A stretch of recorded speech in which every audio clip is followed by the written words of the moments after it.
Dean Vervaart, or Dutchie as he's better known, first joined the military in 1989. After serving full-time for 16 years, he is still involved as an active member in the Naval Reserve here in Hobart. Dutchie also plays a key role with the Tasmanian South sub-branch of the Military Brotherhood Military Motorcycle Club, and it's here he values his mates, brothers and sisters, and the camaraderie that comes with it as they look to assist fellow veterans. This is Dutchie's story. Yeah, I mean, my saving grace has been, I'm part of the Military Brotherhood Motorcycle Club, and we're all about helping veterans.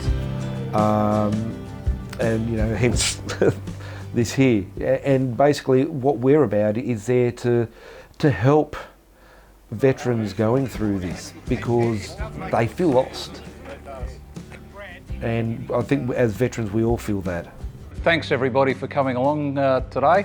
We're going to kick off the meeting with the recital of the ode, and then we'll get into the agenda. So if I can have everyone upstanding and caps off, please. They shall grow not old, as we that are left grow old. Age shall not weary them, nor the years condemn. At the going down of the sun, and in the morning, we will remember them,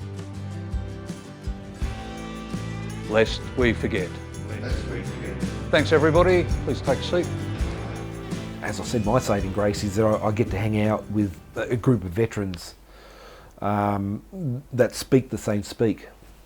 I'm lucky in that sense, and I'd say I wouldn't be the only one, but there's a lot of veterans that have basically, lost their marriages, lost other people close to them because of that, because the other person doesn't get it.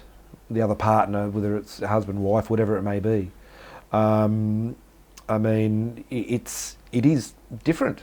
It's a different speak, a different language.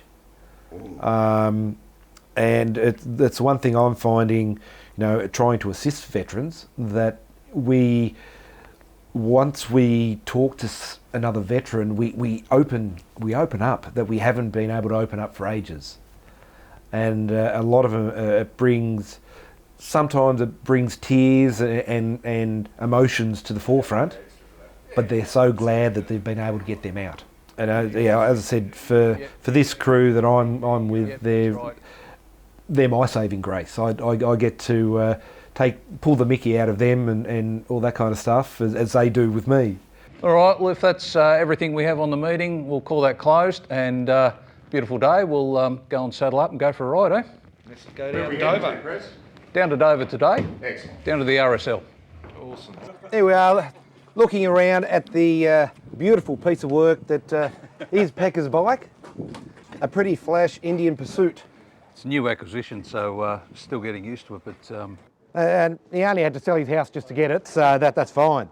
Anyone would think that, we're actually full on arguing and all that, but we're just literally taking the mickey out of each other. And is that your main mixing group now, is the motorcycle club? It is.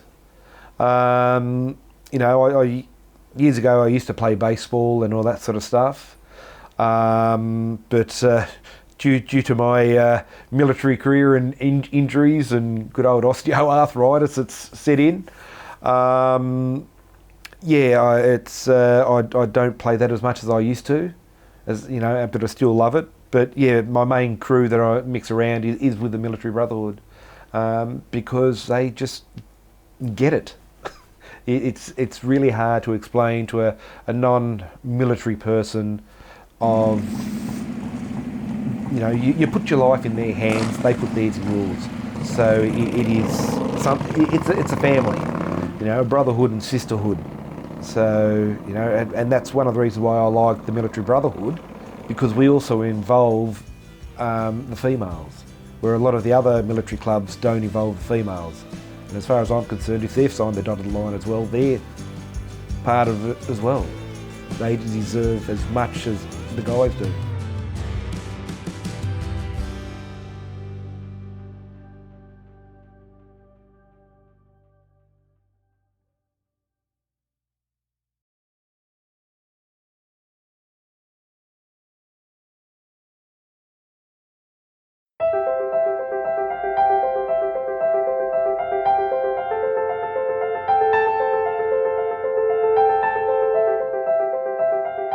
Oliver Breeze first joined the reserves in 1996. After nearly 30 years of dedicated service, he continues to give back to the community. His first deployment to Timor left a profound impact, inspiring him to help organise the donation of road trauma equipment to the region. Later, Oliver would return to Timor a second time to personally educate local communities on how to use the life-saving equipment. He is a proud Australian with a huge, generous heart. This is Oliver Breeze. Ollie, I just want to take you down the path of veteran suicide. It's impacted on you personally, and I just wonder if you'll take a few moments to tell us about that. Sure. Yeah, it's always confronting when I talk about it, Phil. So a mate who served in Timor, and I'm sure his family won't mind me mentioning his name because I do every year for the start of the walk, Sergeant Anthony Timmerman, tragically took his own life, and it affected my wife and I directly because we'd spoken to his family prior to that tragedy, offering help and financial help. AJ and I were both Rangers together, so we knew each other as corporals, and we knew each other through our civilian occupations. We did the Flinders fires together, back in the early 2000s, whenever the big fires were in Flinders, and we had a strong relationship. We had a lot of time for each other's company. So, like any death, it was a tragedy. But it affected me because of the nature that Claire and I had reached out and said we're available to help him. So I guess 4 years ago, through social media, and I don't use it a lot, but through social media I heard about Soldier On's March On in March. So it's a 96 kilometre charity walk, and most people do 5 kilometres a day for the month of March, 96 kilometres being the length of the Kokoda track. I said to a mate of mine, why don't we walk to Devonport and do it in the night? And I used Google Earth to see how long it would take to walk 96 hours. So Google will tell you it takes 96 kilometres, sorry. Google will tell you it takes 20 hours. And with about a month of lead-up training, 9 of us stepped off from Prospect and walked to Devonport. That was our first year. It was challenging, but very rewarding. Obviously 9 defence members back then, and we had support from my wife, who's a nurse. She works at A&E. And another paramedic, and Ray Langar would come along. Obviously, you'll talk to Rails later, as one of our support drivers. So we had 2 support crew, or cars, and crews back then, and we walked all night, and we raised over $9,000 the first year. I think this year's our 5th year. Last year we raised well over $24,000. I expect to have over 30 walkers this year, and the walk is called the Long Patrol Walk. So the Long Patrol is a book written by Richard Plunkett about our deployment to Timor in the interfet days. And I need to pick up a name for this charity walk that I established. The Long Patrol seemed quite fitting because it is a very long patrol. It's a really good opportunity and great for your mental health, Phil, because we walk in different groups all night. We walk throughout the entire activity. We stop for obviously meals, but you're talking to someone different every couple of hours about their background in defence. We have fireys, ambos, police, correctional officers, people from all walks of life, and more recently people from my gym have been saying, because I train obviously leading up to the walk, people say, oh, what are you doing? I'll come and join you. And now it's more about the charity. Before it was like defence members are doing this walk, now anybody can do the walk. The first couple of years I predominantly recruited defence members because it's good for your mental health. But now if anyone says I want to do it, I just talk to them about the walk, the sponsorship, what we do, why we do it, which is very important, and hopefully the money we raise with Soldier On is going to veterans that are in need of help. Obviously the charity is nationally recognised, but the Long Patrol is a bunch of Tassie guys and girls that every March long weekend step off and walk all night. And I hope to see you there. Pretty good time. Average 8.5 kilometres. Running about 15 kilo. No pain, so I'm happy with that.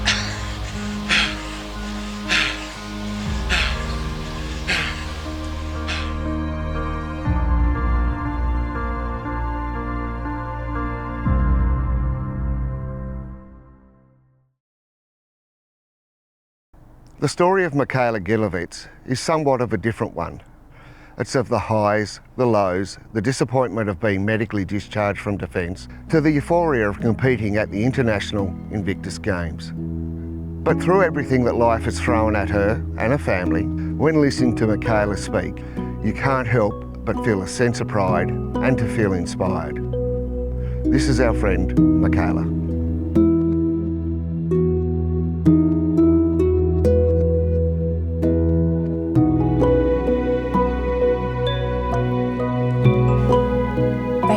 All the older cadets come around and they try and poach you for their sporting teams. And I got poached for the rugby team. Being a Tasmanian, I wasn't really sure what rugby was, but I was like, I'll do it, it's fine. Made it to our last training session before our first game and dislocated my shoulder. Immediately, it didn't look good. I was referred to a surgeon who took one look at me and said that I would need surgery. That was the first of my 3 shoulder reconstructions. But what it meant for my military training was fairly catastrophic. People that join the military don't join because they want to be sitting on the side. You know, the recruiting ads are, you know, about being part of a team, the greatest team you will ever be a part of. And when you've got your superiors and the people that are supposed to be your support, you know, your mates, telling you that, oh, I can't see your injury, so it must be made up. Are you really in pain? Oh, you got drunk on the weekend and you danced, so, you know, you must be fine. Why can't you do it at work? That starts to weigh you down after a while, especially as a young person. So I was 18 when I joined. Looking back on it now, I should have known that they were probably going to send me a discharge notice, but I was naive and hopeful. So I actually got a call while I was on leave from my boss, who said that he got the paperwork there. He'd be happy to write me, or help me write, it's called a redress of grievance, but basically an objection to being discharged. I was standing on the street, just going to take a minute so I don't start crying, standing on the street in Far North Queensland, and I just fell to the ground.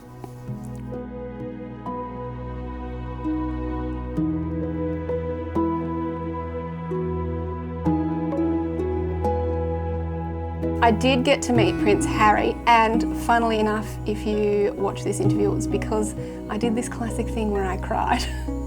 So I did become known as the person who cried, and I used to be embarrassed about that, but in the army, you're not supposed to show any emotion, which is so anti-human. I don't think it's embarrassing to cry. I don't think it's embarrassing to feel things. I do think it's embarrassing on a personal level to have a panic attack live on international television at the opening ceremony of the Invictus Games. I was backstage. I knew that I was only going to get to walk out wearing this uniform once in my life. I was only going to have this opportunity once. Started having a panic attack and then panicking about having a panic attack, and so anyway, I made the decision. I was like, no, I'm doing this. I walked out with my weightlifting coach next to me, and the camera zooms in on my face, me crying and hyperventilating, walking out, looking around at the crowd like a deer in the headlights. And I was pretty horrified because I wanted to be strong and I didn't want, you know, but it was so overwhelming. I've since kind of realised that you can cry and still be strong. And the fact that I walked out there was probably, you know, in the middle of that was probably a sign of strength, but that's a different issue. So anyway, camera zooms in on me, and then it's beamed across the world. I'm getting messages on my phone saying, are you okay? What's going on? Why are you crying? From Tasmania, and we're in Canada, and people from England that I knew were messaging me saying, we saw you crying on TV.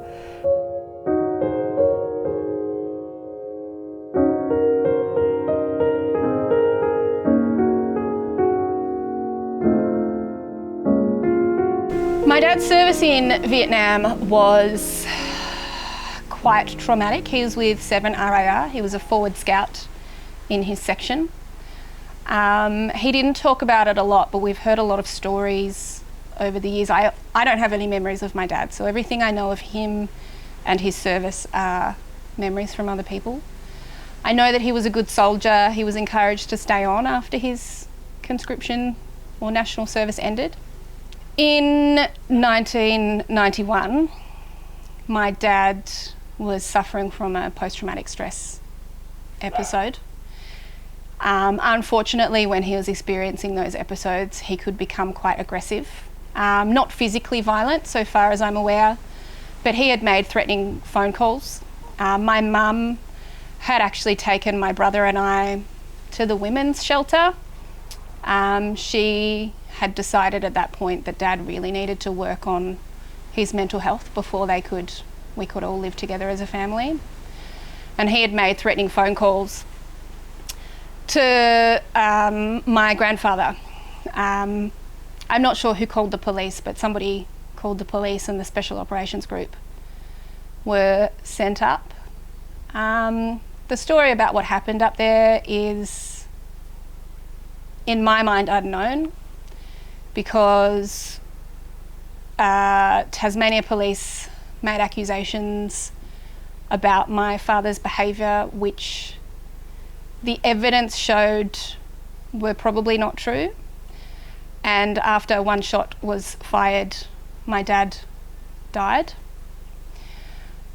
surrounded by the enemy in a place that was supposed to be safe for him. And later on, a ballistics expert came out. One of the accusations that was made was that my dad was shooting at the police that had surrounded him. Later on, a ballistics expert came out and said that he had planted or tampered with the evidence, and the weapon that my dad was supposedly shooting at them with was actually broken and unable to be fired. I grew up being the kid at school that didn't have a dad, so did my brother. There was bullying about that because we were in the news. The question of what happened to him is always there. We don't know if he knew he was dying. We don't know if he knew he was alone.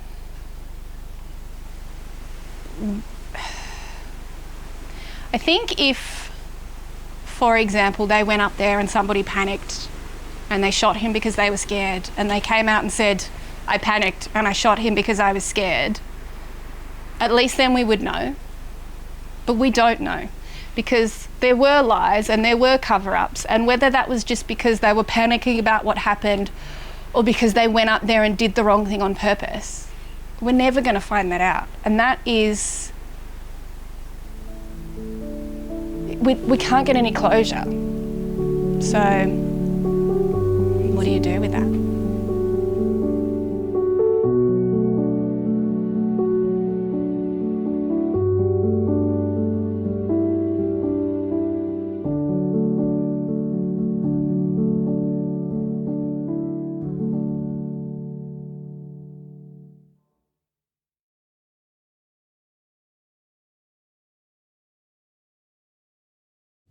Richard Arthur McKinna, affectionately known to his friends as Dickie, served as a clearance diver in the Royal Australian Navy. His dedication spanned 12 years of full-time service, including a 7-month deployment during the Vietnam War. Like many of his generation, Dickie grew up in the shadow of war. His stepfather, a World War II veteran, bore the heavy imprint of his own battlefield experiences. These had a profound effect on Dickie's upbringing in country Victoria, presenting emotional and personal challenges that helped define his character and resilience. This is Dickie's story.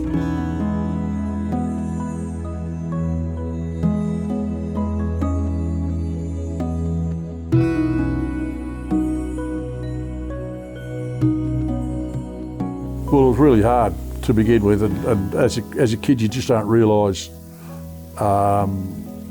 what the problem was, you know, and it's only later on when people started discussing this thing called post-traumatic stress. And of course the old man was, he's on Perth, Ballarat. He used to hit the terps really hard, and it wasn't just me, I used to get belted a fair bit, you know. But it didn't finish with me, I've seen Mum would smash glasses and that sort of stuff, you know, because he'd just do the goo, and he'd be, you know, blind, rotten drunk, and he'd go to bed and forget all about it. You know, next morning wonder why Mum had the shits with him. you know. And that went on for right up until I left home and joined the Navy.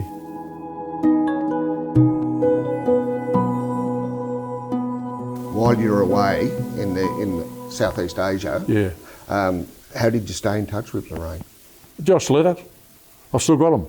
Still got all the letters, her letters and my letters. Still got them all. It's a bit hard sometimes to sort of, I've read them twice since she's been gone. But yeah, just now and again I'll sort of go through them, you know. I think one of my daughter will probably get them. You mentioned from that point, you know, having a family made it harder to leave. How soon after Trudy's birth did you go again? I don't think I went to the Far East about 6 or 7 times. It got to the point when I was leaving, I'd leave virtually from home. We'd have a kiss and a cuddle at the front door, and I'd leave, because it's nothing worse than the ship's backing out of Garden Island, and they follow you down the wharf, and they still wave to you, you know. So that was really hard, you know. And I said, look, mate, I can't do that anymore. And she said, I agree, you know. So we did the things we had to do, and you know, and off we went. Got on the bus, went into town, and off I went. You know, it just made it so much easier.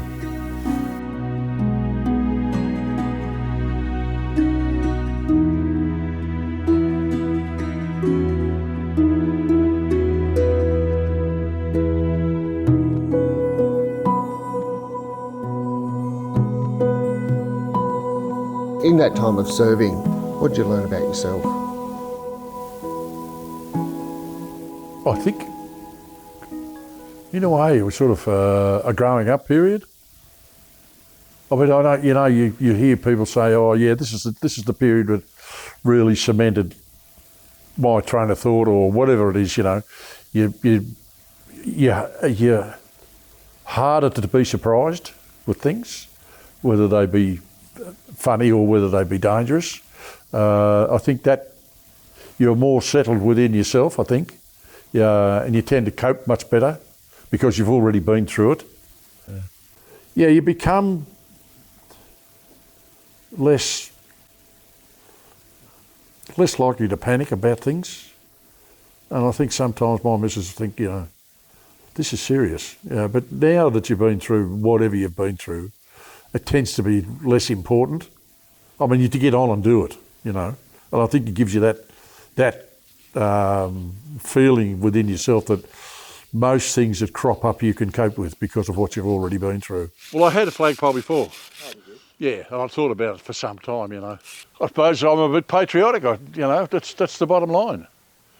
Got used to the flag and that from when I was in the diving branch, where we used to pull the flag down at Rush Cutter, and from Garden Island we could see what was called the prep flag. And when they dropped the prep flag, it was time to take our flag down. But there was only 2 of us, so the officer, he had to stand there while I blew the whistle, and on the flag, to lower the flag, we had to dive and wait on it. So I would let the flag go, blow the whistle, and he'd salute.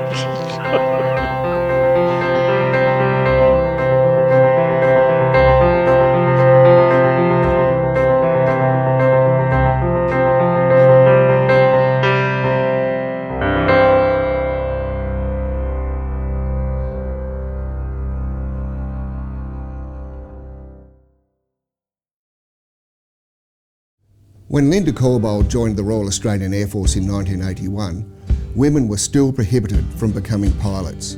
The skies were off limits. Undeterred, Linda pursued excellence elsewhere, becoming a national skydiving champion before the rules changed and the doors finally opened. She then went on to fulfil her childhood dream, soaring to new heights as a fully fledged aviation pilot in the Royal Australian Air Force.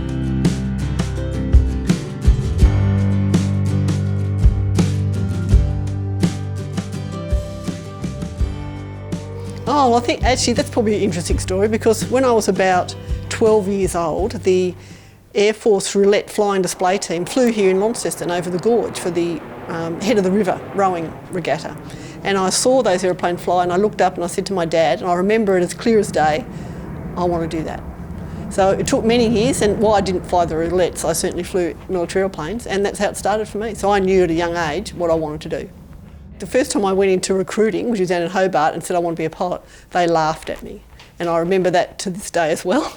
And which was, for a kid, I was only 18 I guess at the time, was a bit disconcerting, but I pushed on and I joined as a air traffic controller. There wasn't many girls then either, back in those days as well. It was probably one female per base perhaps, maybe a couple at some bases.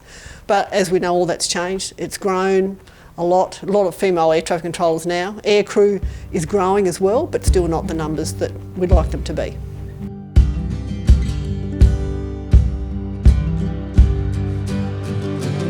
So we flew our C-130 up to Kuwait. It was a night mission, I think, from memory, or part of it was during the night.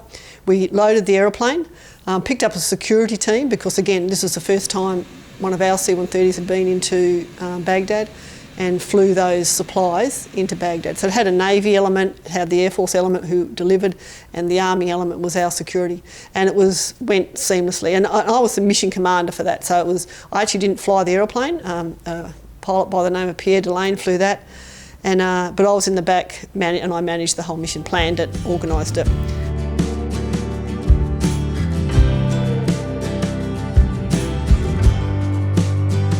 Because again, the security is a big deal there, and no one wants to get shot at or feel like they're under threat. So we didn't shut down the engines or anything like that. So the aeroplane keeps running, ready to go. The air crew stay in their seats, ready to go. The load masters down the back are clearly running around, getting the load off, making all that happen. Had extra people to help to do that. So we deliver the load quick as we can onto the tarmac, really, close the aeroplane up. It's still running, taxi out and go. So you minimise your time on the ground to minimise the threat. It's as simple as that.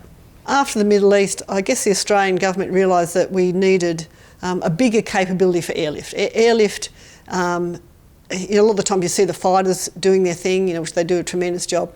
But if you can't move stalls and support everybody, an operation can't really go ahead. Any flood relief, all those things that they rely on transport of goods and services. And that's what transport aeroplanes do, really. So with the C-130s, while they're very capable, can take a lot of stuff, a big aeroplane can take more. So it kind of drove the start of the C-17 purchase project. So I was the first C-17 commanding officer of 36 Squadron with the C-17. So the first one, aircraft number 206, we picked up in California, and I flew that back to Australia, and we landed in Canberra with the Prime Minister and everyone was waiting, and that was the first of the four. We set up the whole new squadron up at Amberley, because previously the 36th Squadron had been at Richmond, so we relocated to Amberley. Had to build new buildings, which didn't happen while I was there, but it was in the works. So again, it was unique that I had the opportunity in my career to really stand up a new squadron with a new aeroplane. That just doesn't happen very often in people's careers, and to be part of that was really humbling, actually. But again, the team of people I had with, again, the maintenance crews, logistics crews, the air crew, the administrative people, they were fantastic. And I learned a lot about myself doing that job. That you look after the people and they'll look after you. But again, they were a tremendous team, and everyone had the same kind of focus about just getting this aeroplane in the air and getting people trained, because we all needed to be trained on it. And it was a highlight of my career, without a doubt. Yep. I've probably missed some of the camaraderie of a crew. When you had a good, tight crew, and it might only be 3, 4, maybe 5, 6 people, perhaps go on a task somewhere around the world or somewhere in Australia. It could be flood relief, or it just could be carting cargo from A to B, whatever it is. A good crew makes the whole trip. So, I've had some fun times, had some great times. And I think you probably missed that camaraderie. The early starts and the long days, you don't miss that. So it's probably more the camaraderie than the actual flying. I had a great flying career. I have no regrets. I ticked more boxes than I thought I would ever do. So it was just a great opportunity. And I would promote, young girls want to join the Air Force to fly or to do anything. I would push that hard, because it was fantastic. It opens doors. Never give up. If someone says to you, no, you can't, lock that away and say, yes, I can. First time I ever went into recruiting, they laughed at me. And I remember that still now, 40 years later. I still remember them doing that, and I wanted to prove them wrong. Yeah. A lot of people said, you'll never pass a pilot's course. You'll be back doing air traffic.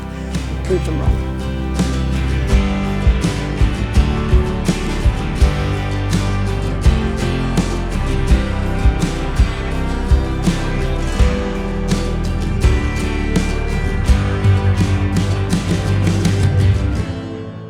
Tony Kube and his family have had a long history of military service, with both his father and grandfather serving in World War I and World War II.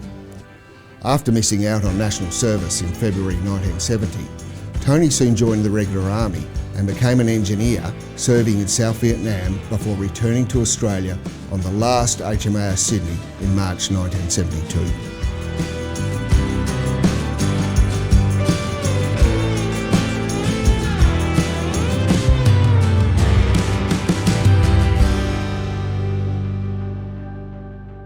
You've landed.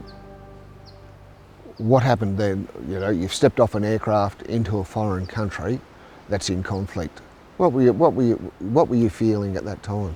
It was amazing, really, because the first thing I noticed was the humidity, but the second thing was the buses. They all had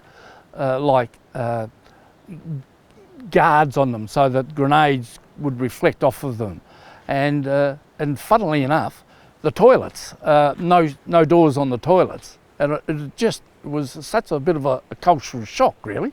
So you'd just walk past the toilet, there'd be no doors, and but apart from that, it was just aircraft everywhere, soldiers everywhere. It was a busy place.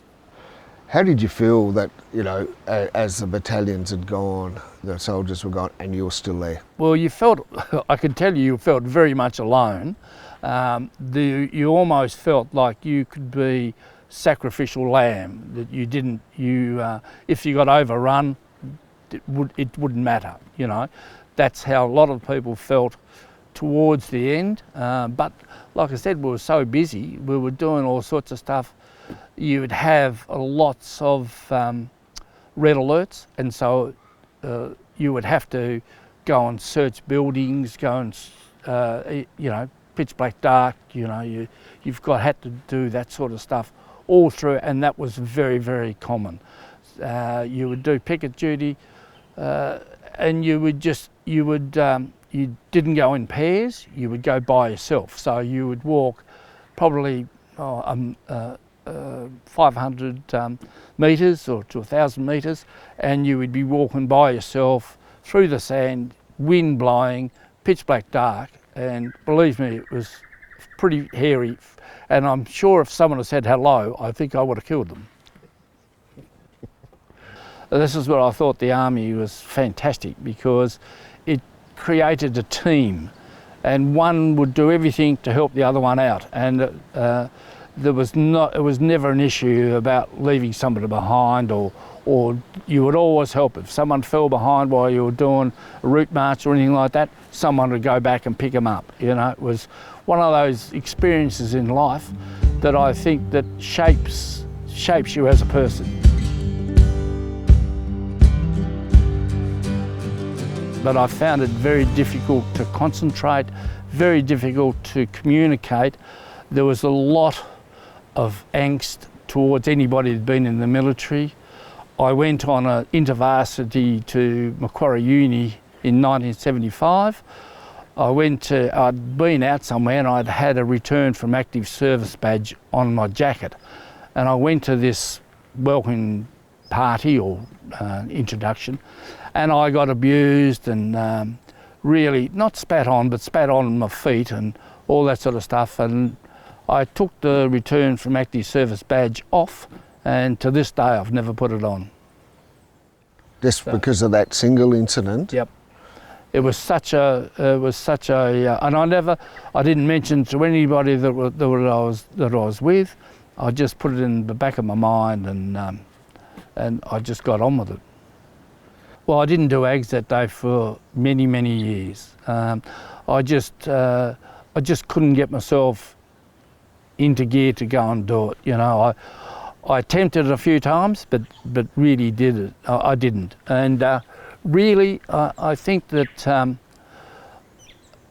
my wife is such a. We got married. I was 27. She was 20. She was a nurse, but she was the driving instigator for me to actually do stuff, because I think she got sick of it in the end. I'd been married 35 years. And she said, I've just had enough of this, you need to go and see somebody. And when I did, it was like lifting a weight off my shoulders. I think that if I had my time over again, I wouldn't change a thing. The thing that has really been fantastic for me was when I joined the Vegemites, because the Vegemite working group really took me under their wing. I was in a unit of about 15 people initially. When I got out, I didn't know anybody who was in the service. You were isolated, and joining the Vegemites has been just a whole fantastic experience. And so you're there with the Vegemites most Mondays? Oh yeah, if I'm not away, I'm there every Monday. Yeah, I love it. A lot of banter, of course. Well, there is, and it's a very easy flowing group. There's no tension. There's people they just get on with it. They talk about it. If someone's ill or not feeling all that well, then you just offer them as much support as you can. It's a bit like TPI, you know. I work out there of TPI on Tuesdays and Thursdays. It's the same sort of thing, you know. You try to give back to your veterans. Well, Tony Kube, thanks for your time today. It's been a pleasure. Thank you. Thank you.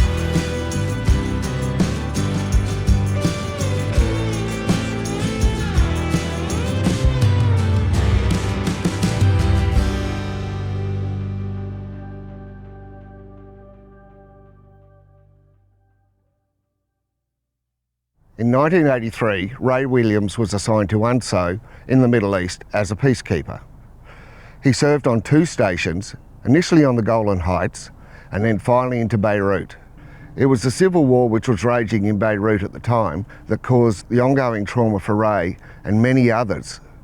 This has led to the push for the reclassification of this service, not just for Ray, but for all peacekeepers who were caught up in the crossfire of this civil war during the period 1983 to 1984. Ray is joined by fellow peacekeeper Paul Copeland, who is now advocating on Ray's behalf for recognition by the Australian government to have these ADF members that were placed in untenable situations and yet have been denied the recognition for having served in an actual war zone.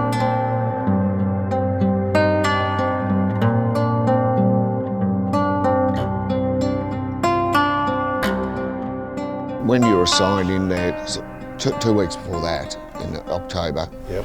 300 French and US peacekeepers were killed by truck bombs. Yes, they were. Why didn't that have any bearing on the Australian government and Department of Defence for their decision-making process on what was warlike service and non-warlike service? Well, would you believe the stupidity of it all is that Defence wrote back and said they weren't attached to UNSO, so therefore it doesn't count.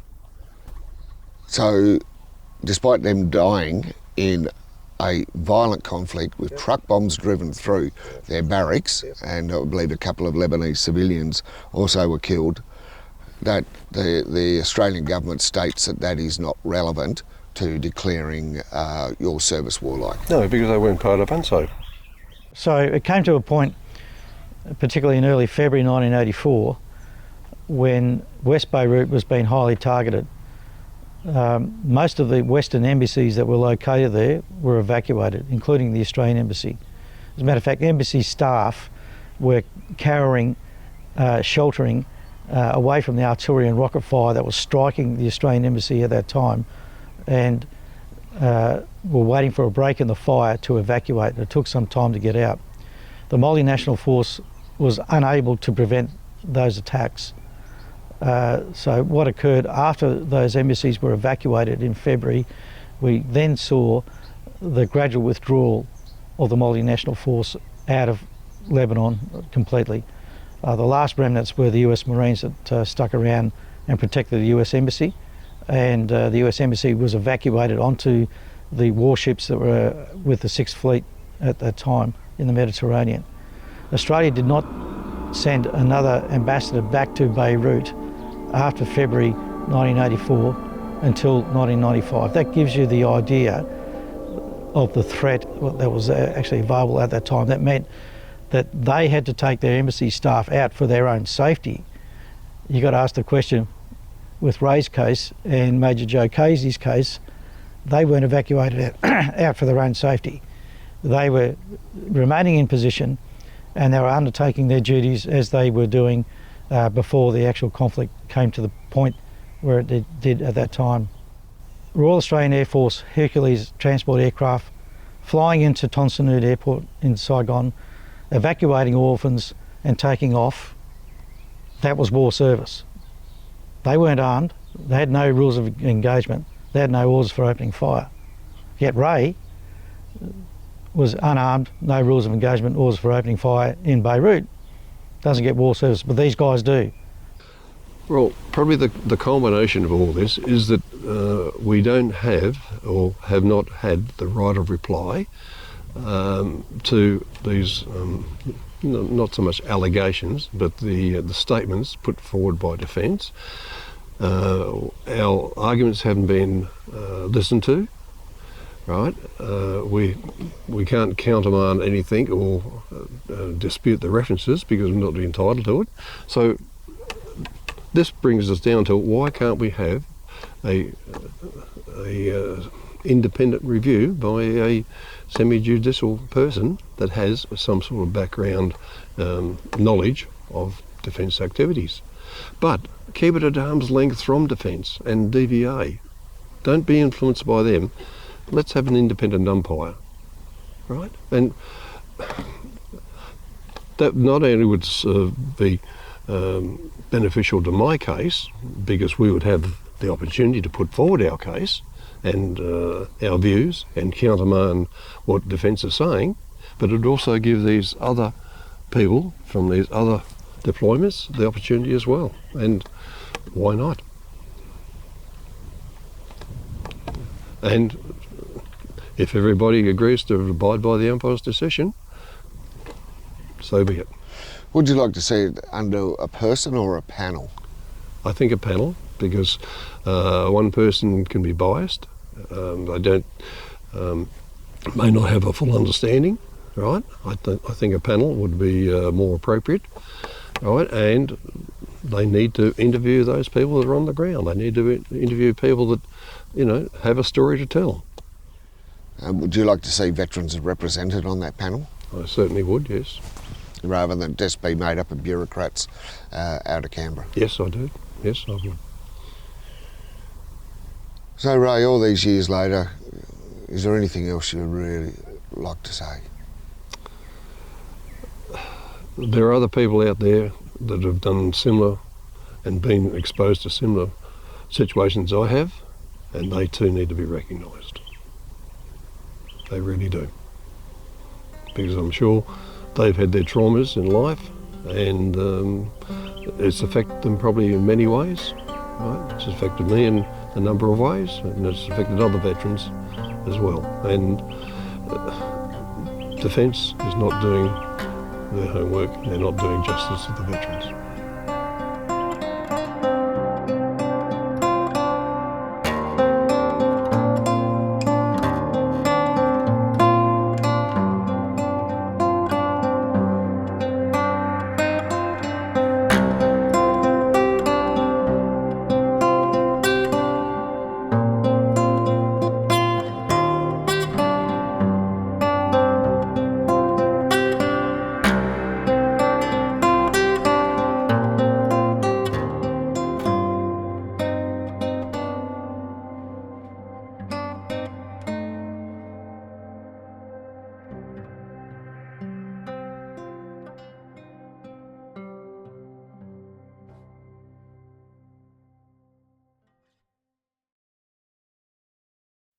My name is Carlo Novak. I'm born and bred in Mount Isa, Queensland. I enlisted in the Australian Army in 2001 and was deployed to East Timor. Then I did tours to the Middle East, including Iraq and Afghanistan. Then again, I deployed to East Timor, which became Timor-Leste after gaining its independence. With respect to your deployments, basically 2002, 2003 East Timor, 2004 to 2005 Iraq, 2006 Afghanistan, 2007 Timor-Leste-East Timor again. Would you consider that you've had probably a broader exposure to operational requirements, but also operational stress than probably a lot of other people? Yeah, well, that was my norm during that time. I was just so thankful. I wasn't just training, I was getting to do the job I was training for. So again, it was literally an answer to prayers. That's what I'd set out very clear in my mind of what I wanted to do in my career, what I wanted to achieve.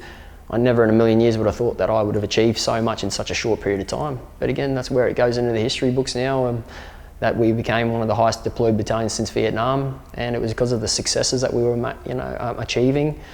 And so, sitting right here, right now, today, do you miss the Army?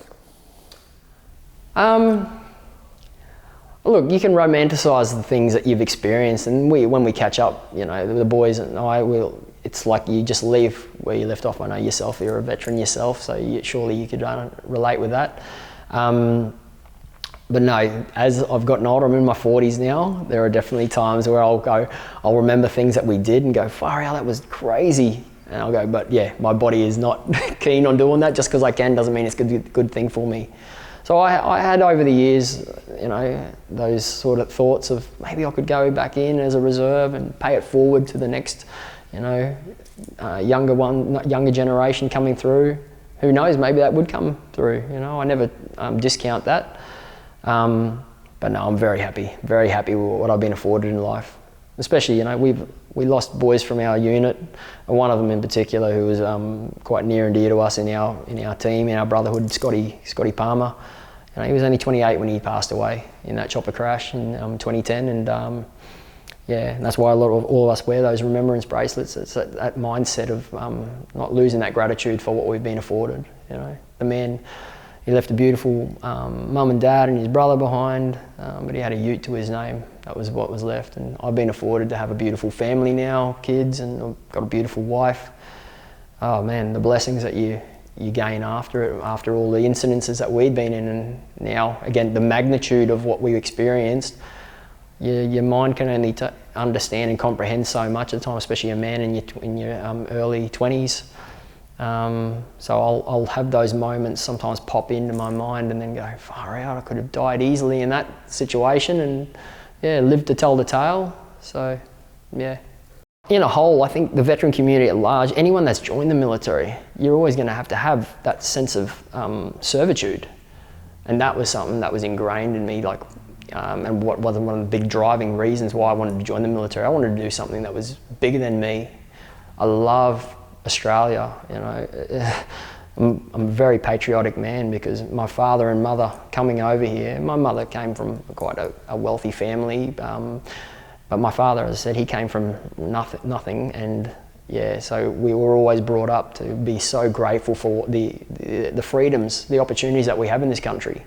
So when in terms of what I see in the veteran community, I love that level of servitude and camaraderie is there, but I think that something that I've also in a part of my life experienced where was I started withdrawing and isolating. It wasn't like I purposely was trying to, it just happened gradually over time. And I think, you can be looking too inwardly at the time, and then before you know it, also then being identifying in your identity with your injuries, and that, and so a big motivator for me when I connect in with other veterans is just breaking bread with them, man, getting to know them, hearing their story. I love hearing everyone's walk of life, their story. One of my major missions in life is to speak life into others, speaking life over myself, because I couldn't help others. I was trying to, in my rehab journey as well, I was trying to run ahead too quickly, and I hadn't done the hard work in myself. And till today, I still see a psychologist who's incredible. I have the beautiful family support around me. I've got a beautiful community surrounding me. That took time to build that in place. And so the last thing I just want to say, any of those veterans out there that maybe are doing it tough, that are struggling, man, don't give up. It brings me to tears, when I talk about this anyway. But don't give up. You've always got that little bit extra in you. Dig deep, keep pushing through, and stay connected. Stay connected with family. If you're not connected with family, then reach out to them, man. Because life it can be ended so quick, in the blink of an eye. So, don't give up, man, and trust that there is someone bigger than you out there. It's God, and He has you. And if you put your faith and your trust and your hope in there, then I tell you right now, then that things will shift in such a positive way. And that was where I can flat out say I've lived it, I've experienced it, and I still experience it. And God is good, He's got your best interests. It's just, that's the trust, that's the faith, to trust in something that you can't see and knowing that it is for the good. Yeah. Carlo Novak, thank you for your time. Thanks so much, mate. Cheers.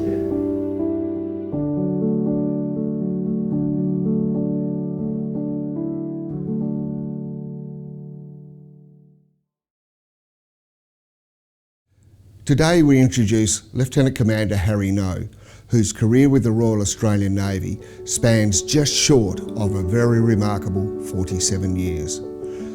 For Harry, there was one deployment in particular which has largely defined his life and has been the central focus of his attention for the past 20 or so years. Here is Harry's story.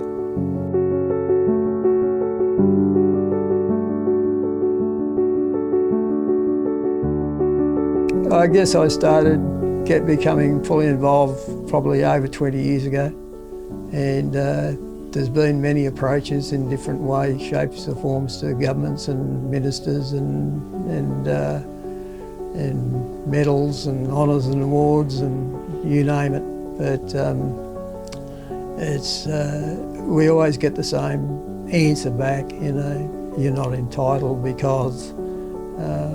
And basically the because is we don't reckon you're close enough to the action to warrant any recognition or any compensation.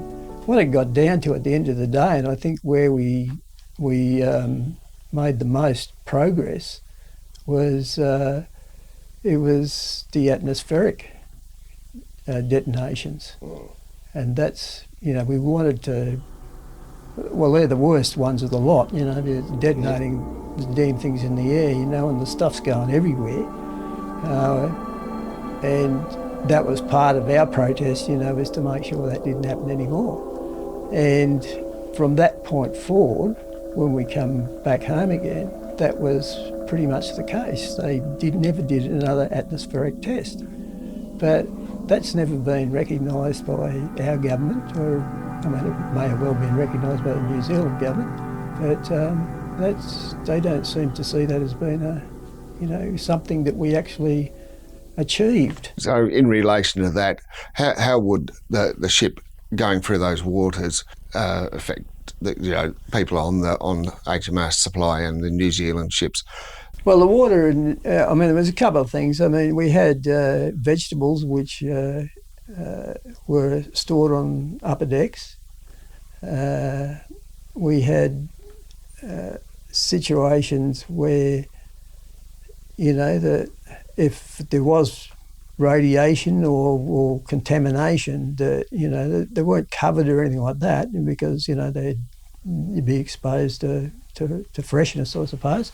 Yeah, the other issue was that supply, like most warships, they draw their fresh water from the ocean, and they put it through a desalination process, and that's the water that you cook and you eat and you drink and you bathe in.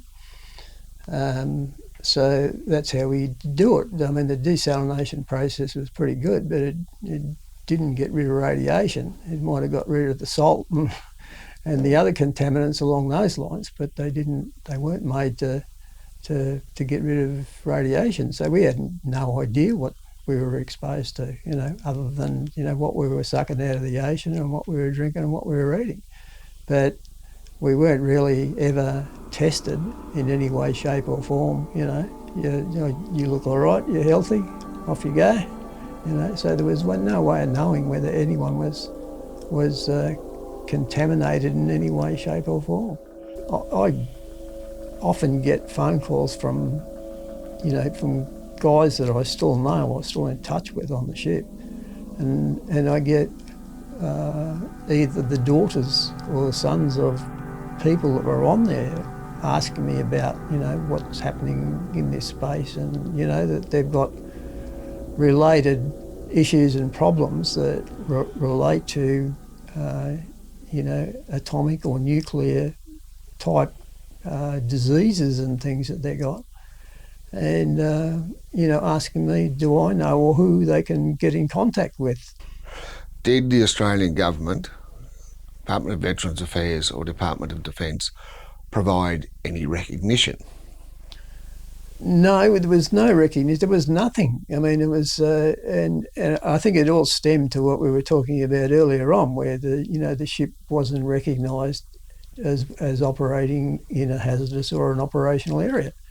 It was just another, everyday thing that you do in the Navy on HMAS supply. That was how they recognise it. They don't see it as being, hazardous operations or anything like that. It's just, it's what you're paid to do, guys. Get out there and do it.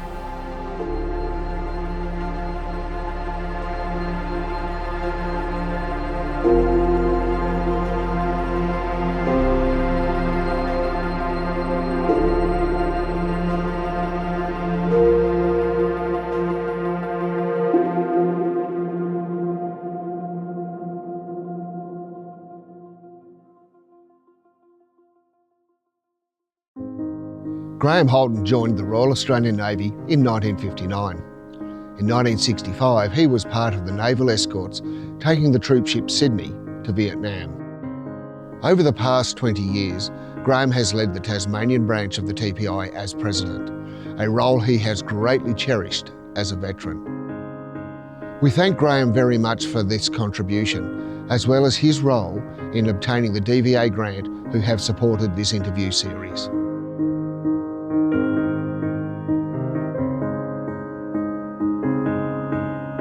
Well, I was born in, obviously in Hobart, but my parents come from Cygnet, and we lived at Cygnet up till I was about 5, and then we moved to a housing department here at Goodwood, and that's where I started my adventure. I left school at 15, mainly because Dad was out of work, and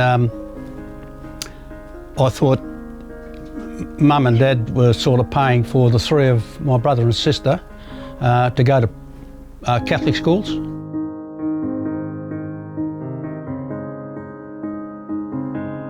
We had a situation off Vietnam where we did a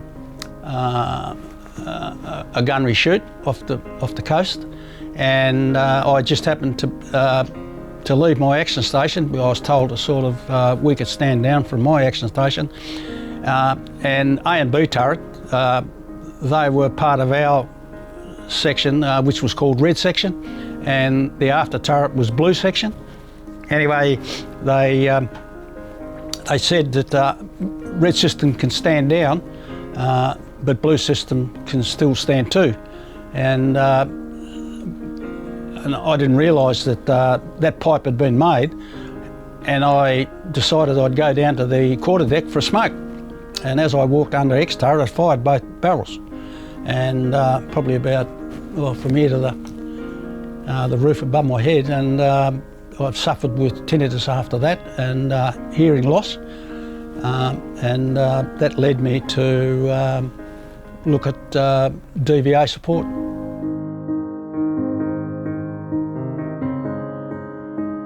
On the Monday evening, most of the sailors, as we did, were down in the local wet canteen, and the wet canteen used to close at 9 o'clock, and you had to clear the wet canteen by about 9:15 or thereabouts.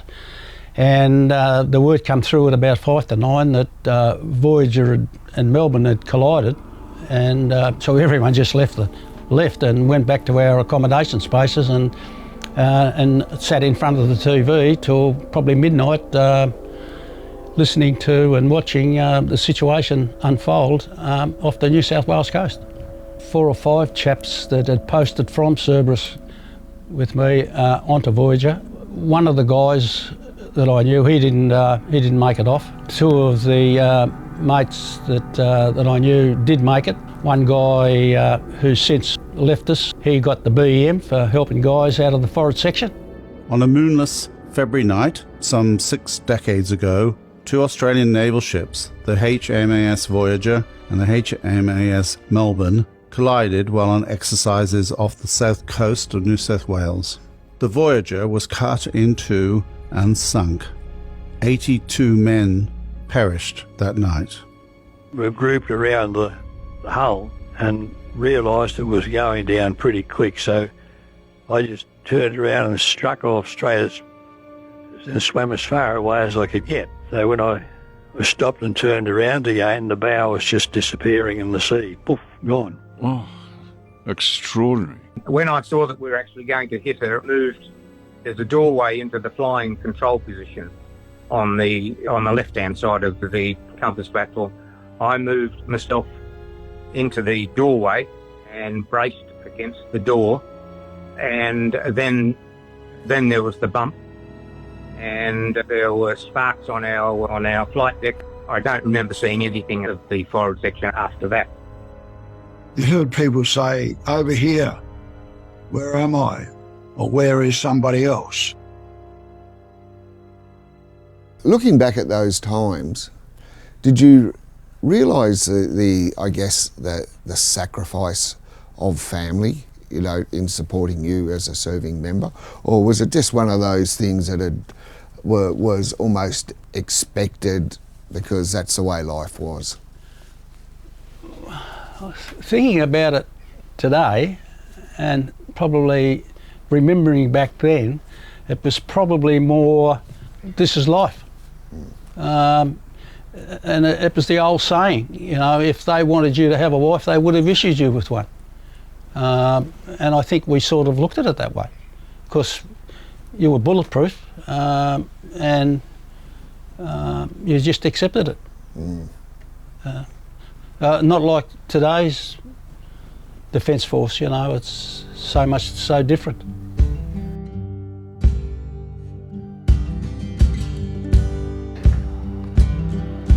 Remember those who paid the ultimate sacrifice.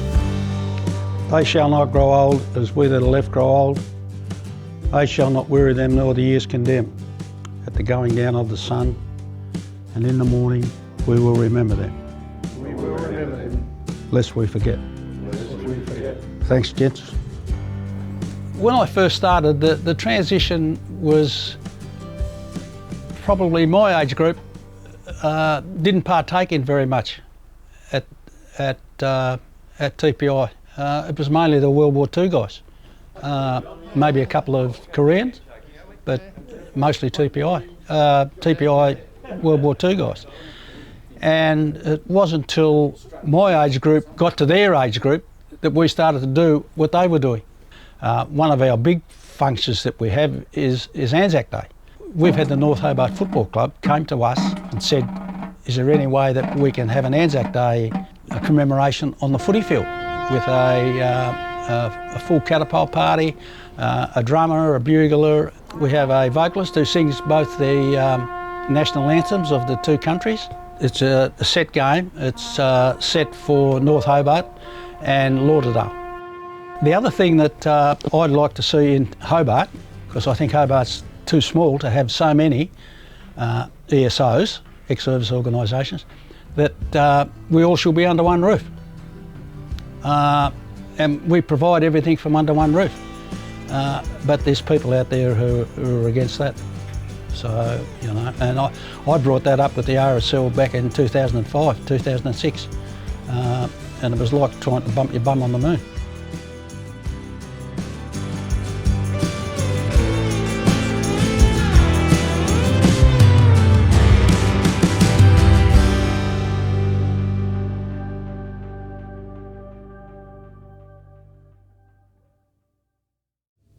John Excell was born in Tasmania in 1949, spending his formative years in Hobart's northern suburbs, where he developed a love of surfing, fishing and athletics.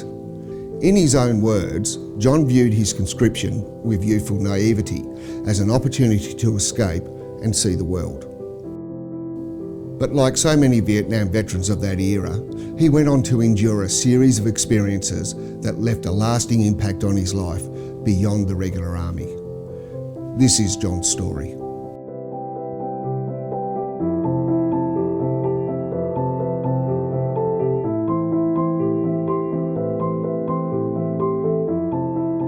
How did you feel when you've basically been picked up off the street from Moona? Yes. Gone through this training, gone through some core training, and now you're going to war. How did you feel about that?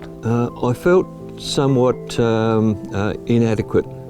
I'd done all the training, passed all the skill tests and what have you, but I still felt as though I was underdone, and I still didn't know what was in front of me. I mean, I knew I was going to war, and perhaps my life might be on the line, but I was still pretty naive about it.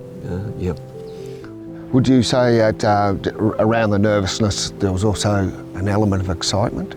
Oh yes, yes, it was still an adventure, still a game at that stage.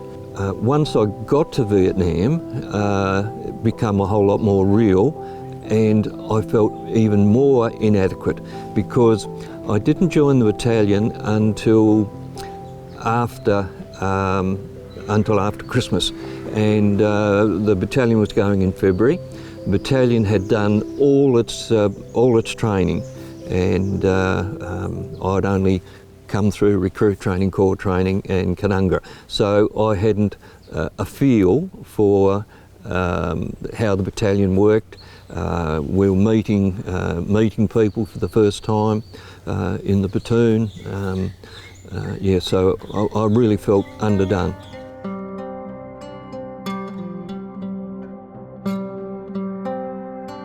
My PTSD was such that I couldn't stand noise, I didn't want to go out, I just wanted to stay at home for most of the time. My kids that, you know what kids are like, no, I don't want to do that. That became a life and death situation to me because they wouldn't do as they're told. I was fearful, and then I'd get angry, and yeah, I wasn't a very good person.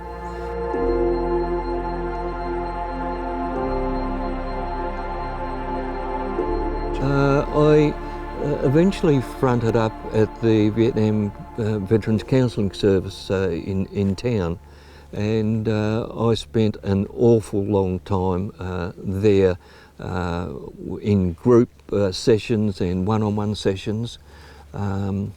And that seemed to help. Tell us about this Monday group and that you've got behind it and that you've started. Well, it's been a lifesaver really for me and for the fellows in the group too. It's given us focus, comradeship, to the extent that we can talk about men's topics, topics in general. We can poke fun at each other, give each other a hard time. So we needed a name, and then I come up with the acronym Vegemite, which stands for Veterans Exercise Group, each man involved through exercise, which was the exact reverse of when we were all together as veterans overseas. In a confrontation situation. Here we are in an exercise group enjoying each other's company, and yeah, so Vegemite, that's where that came from, yeah.